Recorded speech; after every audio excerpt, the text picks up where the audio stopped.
Hey, how's it going? Welcome to News Act, Tuesday, 18th January 2022. Looking at the front of the papers as always. First up, New York Times, picture Martin Luther King Day in the middle from yesterday. On the left, synagogue terror attack. On the right, China birth rate line go down. In the middle, Putin, Ukraine. Wall Street Journal, Martin Luther King Day. China, Activision staff out over misconduct allegations. That's the people who make Candy Crush. Call of Duty. Down here, COVID rules breach cost Credit Suisse chairman his job. Credit Suisse, of course, one of the biggest banks in the world. Almost $1 trillion in assets. Originally founded to fund the Swiss railway system. They're climate criminals, like most other banks, and were fined last year for manipulating forex rates. Anyway, this guy, Antonio Horta Osorio, has had to step down because during COVID regulations, where he wasn't supposed to be going anywhere, he flew all around the world, went to Wimbledon.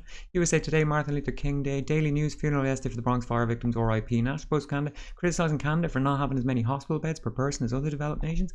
Rama from Cuba, party news in the middle. Down the bottom, quote from Fidel, by attacking our revolutionary justice, they have done nothing more than strengthen the revolution. Yes, amen. Thank you, Fidel. South Africa, true crime, corruption. Jerusalem Post, Netanyahu, ongoing trial. Corona, Tehran Times, Iran and Russia closer than ever. Good stuff. Iran needs friends. In the middle, United Arab Emirates receives punitive message from Yemen.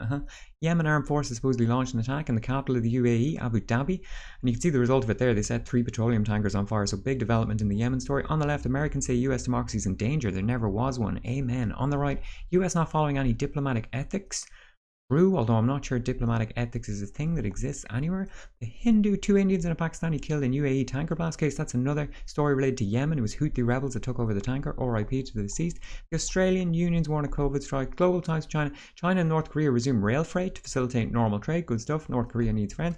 In the middle, there's Papa Z delivering a special address to the 2022 World Economic Forum virtual session held over Zoom rather than flying to Davos, so saving on their carbon emissions this year. Love to see it.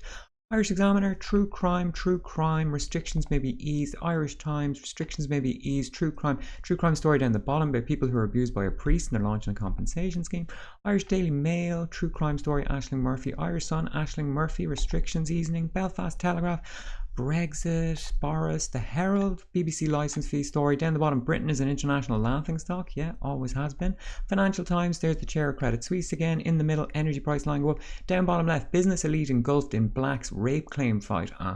Leon Black, the man who Bloomberg once dubbed the most feared man in the most aggressive realm of finance, the former head of Apollo Wealth Management, former chairman of the Museum of Modern Art in New York, and a member of the Council on Foreign Relations. An investigation commissioned by Apollo's board of directors uncovered that Leon Black paid Jeffrey Epstein, the billionaire paedophile financier did not kill himself, or IP, $158 million in fees between 2012 and 2017, which was after Epstein pleaded guilty to soliciting prostitution from a teenage girl. Now, the suit doesn't say whether he knew if any of these girls were under 18, but it does claim that Black told his mistress that Epstein made money because he, quote, takes care of the little girls and was doing a great job at it. And in the same court filing, a former model is accusing Leon Black of violently raping her at Jeffrey Epstein's Manhattan townhouse in 2002. The Guardian, there's Boris out jogging the dog. The Times, some sort of propaganda from the government about remodelling the NHS. There's the chairman of Credit Suisse, Dominic Cummings out digging into Boris. The Independent, 4 stories on top, COVID, BBC, food, cricket. Story about a woman there who was killed in Tonga, RIP. Daily Telegraph, does Harry just want to come home? Prince Harry, of course, nephew of Prince Andrew, involved in an ongoing court case alleging he raped an underage girl. It was trafficked by Jeffrey Epstein, the billionaire paedophile financier did not kill himself, RIP. I guess he definitely does want to come home. That's the whole story is about. He needs protection, he wants to pay for the police, etc, etc. On the left, Charles Moore, the BBC has acted like a left-wing Fox News. If only we had a left-wing Fox News, I'd love that. Over here, Nadine Dorris, who is of course the person pushing through the BBC licence fee thing that's gone on at the moment, she once suggested that benefit claimants who made more than 35,000 postings on Twitter should be reported to the Department for Work and Pensions. She also once floated the idea of joint Conservative and UKIP candidates. So, migrants in the channel underneath that. Daily Express, Doris again, UK sends weapons to the Ukraine. Energy bills line go up, that woman who died RIP. Daily Mirror, we must all talk to our children about the dangers online.